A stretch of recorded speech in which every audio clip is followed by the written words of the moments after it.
구독자는 1000명이 넘었는데 구독 시간이 많이 모자라네요. 여러분들 더 많은 관심 가져주시기 바라고요. 저는 또 더 많은 더 유익한 영상 올리도록 노력하겠습니다. 오늘은요, 진퇴양난인 생계형 임대 사업자들의 어떤 고통이라고 할까요? 이런 거에 대해서 좀 오늘은 얘기할까 합니다. 말 그대로 이제 평균 수명이 연장이 되고 이제 퇴직을 하시는 분들이나 그러면은 사업을 해도 잘 안 되시는 분들은 생계형으로 이제 다세대나 아주 다가구를 이제 사십니다. 사가지고 이제 거기서 나오는 월세로 생활을 하자는 거죠. 근데 이제 부동산 정책이 자꾸 바뀌다 보니까 이게 상당히 좀 문제가 되는 이런 부분이 많아요. 그래서 정부에서는 이제 매물을 유도하기 위해서 시장에 이게 임대사업자 제도를 폐지를 시키면서 아파트 같은 경우는 아예 뭐 할 수가 없잖아요, 그죠? 그래서 뭐 다가구나 다세대는 해도 된다고 했다가 지금은 이제 이것도 사가지고 세 놓는 거에 대해서 임대사업자 등록을 하는 거에 대해서 더 이상 못하게 하고 기존 했던 것들도 이제 빨리 팔아라 이런 것 때문에 이제 문제가 생깁니다. 이제 한 예를 또 이제 들어볼까요? 세입자를 또 보호하자는 이런 측면에서 기존 세를 살고 있는 수백만 원의 보험료를 또 내게 하니까 굉장히 이게 또 임대사업 하시는 분들은 또 이게 상당히 부담이 될 수가 있어요. 그래서 이러지도 못하고 저러지도 못하는 다세대 다가구 임대사업자들에 대해서 그냥 한번 얘기 좀 할까 합니다. 이거를 이제 그러면 하고 있는데 그러면은 포기를 하라. 이래 되면은 어떤 식으로 되는가 하면은 자진 말소도 가능하다고 해요. 가능한데 이제 조건이 또 다 있죠, 그죠? 무조건 자진 말소를 할 수 있는 상황이 아니에요. 그게 살고 있는 세입자가 있다면은 더 살겠다고 하면은 플러스 1을 주장하면은 말소 되지 않아요. 그리고 또 이제 1년 내에 팔아야 돼요. 1년 내에 팔지 않으면 양도세를 중과를 이제 하겠다 이런 얘기죠. 근데 1년 내에 팔리면 다행인데 안 팔리면 이것도 또 문제예요. 그다음에 또 자진 말소가 불가해요. 스스로 말소가 불가능하다. 하고 싶어도 자진 말소가 이제 불가한데 이제 한 채당 불가할 경우에는 한 채당 과태료가 3천만 원이에요. 그리고 종합부동산세 이건 보유세죠. 이거에 대한 말소가 불가능하니까 부담이 급증이 되죠. 이거 하고 싶어도 안 되고 할라 그래도 또 안 되고 뭐 이런 것 때문에 진퇴양난인 형국입니다. 그다음에 이제 사업을 이제 유지를 하려고 하면 또 어떤 제약이 있는가 하면 매년 임대보증보험을 의무적으로 이제 가입을 해야 됩니다. 위반할 경우에는 넣지 않을 경우에는 최고 2천만 원 또는 최고 2년 징역을 살아야 됩니다. 돈 없으면 징역 살아라 이 말입니다. 그다음에 공실 3개월 동안 공실이 생겼다 이러면은 세제 혜택이 소멸됩니다.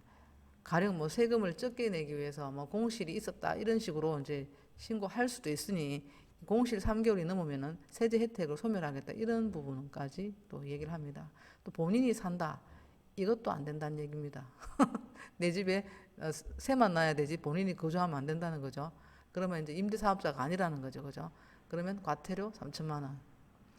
그 다음에 처분시 이제 처분시는 매수자 없어 거래가 불가합니다. 처분하고 싶은데 이렇게 골치 아파서 처분하고 싶은데 얼마나 사겠습니까, 누가? 그러면 LH가 사야 되는데 LH가 뭐 사겠다고 말은 하지만 매입 요건이 간단하지가 않아요. 이것저것 다 따져갖고 살 수가 없다 그러면 끝나는 거예요, 그냥. 그죠? 그리고 이제 이런 제도가 예전에는 이분이 살 때는 얼마나 또 심사숙고해갖고 샀겠습니까? 나중까지 생각하면서 비싼 시동세 내가면서 또 세입자하고 뭐 이렇게 들어가고 나가고 하면서 나름 스트레스 받은 것도 많을 텐데 이런 이제 임대 사업자를 유지하다가 갑자기 이런 제도가 생기니까 이러지도 못하고 저러지도 못하는 형국이 됐어요. 자진 말소는 또 아무 때나 하고 싶다고 되는 게 아니에요. 의무 임대 기간을 절반 이상 채운 것만 가능합니다. 가령 이제 예를 들어 보면은 이제 58세 여자가 2012년도 경기도에 28개짜리 다세대 건물을 매입해서 임대사업자를 등록했어요. 평생 이제 월급 모아가지고 아유 이제는 좀 쉬겠다 이제 다세대에서 나오는 월세만 받아가지고 그냥 생활하자 이런 마음으로 이제 샀고 그래서 등록을 했습니다. 세금 뭐 내지 뭐 이렇게 마음으로 했어요. 근데 이제 지금은 이제 연세가 있으니까 은퇴를 했겠죠, 그죠? 임대료가 유일한 이제 수입원이에요. 근데 당시 선택을 후회한다. 왜? 7월 10일 대책에 단기 임대 사업자 의무 임대 기간 5년 이하 제도가 폐지되면서 졸지에 다세대니까 28개의 집을 가진 주택자가 됐어요. 그래서 다주택자로 분류되어서 최고 세율이 적용돼서 우리가 이제 6월 1일 현재, 5월 말 현재 이렇게 많이 세법이 완전 바뀌었잖아요. 그래서 종합부동산세가 약 1,600만 원이 될 것으로 예상됩니다. 그는 월 200만 원 남기기도 빠듯한데 건물이 낡아갖고 또 내용 연수가 이제 길어지면은 수리비하고 또 이제 임대 보증보험은 이제 의무적으로 내라고 하니까 보증료까지 내면 거의 남는 게 없다라고 답답해합니다.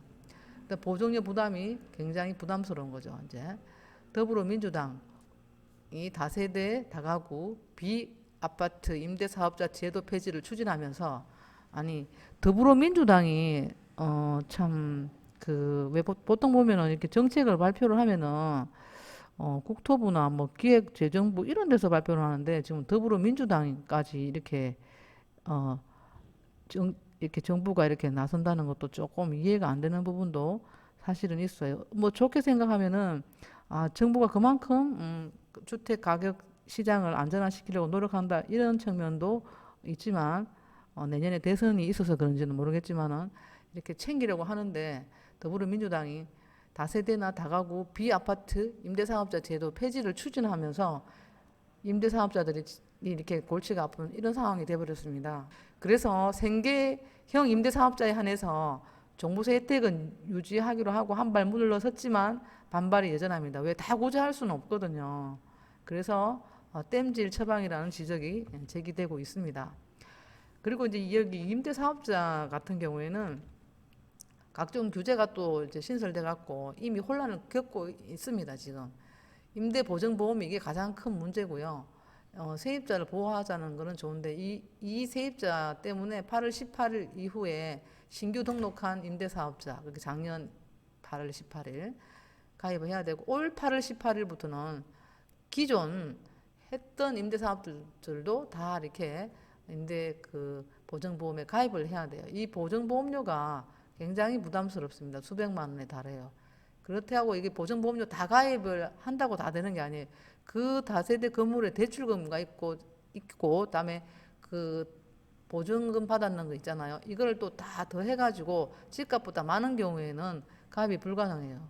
맞죠? 왜냐하면 그 보증보험회사에서 뭐 가입한다고 다 이게 뭐 사고 났을 때 이렇게 물어준다면은 남는 장사가 아니잖아요. 그러니까 보증보험회사에서도 이게 보호할 가치가 있다, 담보 가치가 있다고 평가됐을 때 보증보험이 가입을 가능하지.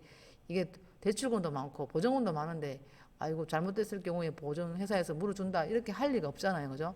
그럼 가입을 안 하면 또 이게 또 벌금을 내야 되니까 최고 2천만 원 벌금과 2년 징역을 피하려면 어떻게 해요? 목돈을 빚을 내 갖고 대출금을 갚거나 보증금을 좀 적게 받거나 어쨌든 그 임대사업자에 대한 부담금이 또 발생하게 됩니다. 그래서 다세대 임대사업자인 강모 씨는 가입 요건을 갖추려고 적금과 보험을 있는 대로 깼습니다. 그는 매년 보증료를 300만 원을 내면서 뭐 이거 내고 저거 내고 나니까 임대사업자는 적자. 그럼 빨리 팔아라. 이런 거 누가 사겠습니까? 골치 아픈데. 내가 골치 아파서 팔고 싶은 거는 살 사람도 없는 거예요. 그렇게 이렇게 테러가 막힌 임대사업자들이 얼마나 불만이 많겠습니까? 그죠? 그래서 이제 사업을 중도에 포기하기도 또 힘들어요. 왜? 의무 임대 기간을 절반 이상 채워야지 자존 말소가 가능하니까. 그래서 자진 말소가 아니라면 과태료 3천만 원을 물어야 하고 이후 세제 혜택이 사라져 부담금이 더 크게 됩니다. 자진 말소를 해도 1년 내에 팔아야지 양도소득세 중과를 피할 수 있습니다. 이거 1년도 뭐 6개월로 뭐 바뀐다는 얘기도 있어요.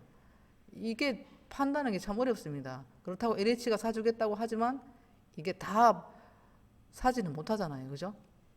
그러니까 이게 참 골치가 아프고 이게 이제 종부세 폭탄을 피할 수 없게 되는 이런 상황이 왔습니다. 그래서 여당은 최근 생계형 임대사업자에 대한 종부세 혜택을 유지하는 방안을 검토하고 있지만 주택수나 임대소득, 공시가격 총액 등을 기준으로 면밀히 생계형 임대사업자를 구제하겠다는 구상이지만 이게 선의의 피해자가 100%라는 건 없으니까 생길 수밖에 없습니다. 그래서 이 생계형과 비생계형을 나눠가지고 구제를 생계형을 더 생각해서 하겠죠.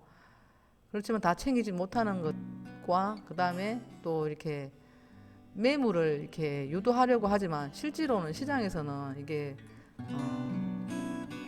다 100%라는 건 없어요. 절반은 반드시 또 피해자가 나오게 마련이고 불만이 생길 수밖에 없습니다.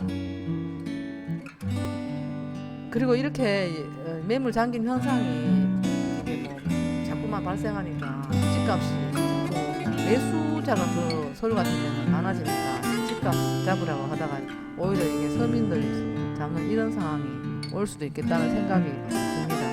네, 이렇듯 생계형 임대사업자들만 진퇴양난이겠습니까? 거주가 요건인 홈테크를 해야 되는 이런 상황에서 가족간끼리 이렇게 떨어져 가지고 있어야 되는 이런 상황도 참 진퇴양난이 아닐 수 없을 것입니다. 네, 오늘 여기까지 공부했고요. 네, 저희 영상 끝까지 들어주셔서 감사드리고요. 네, 더운 날씨에 건강 유의하시기 바랍니다. 감사합니다.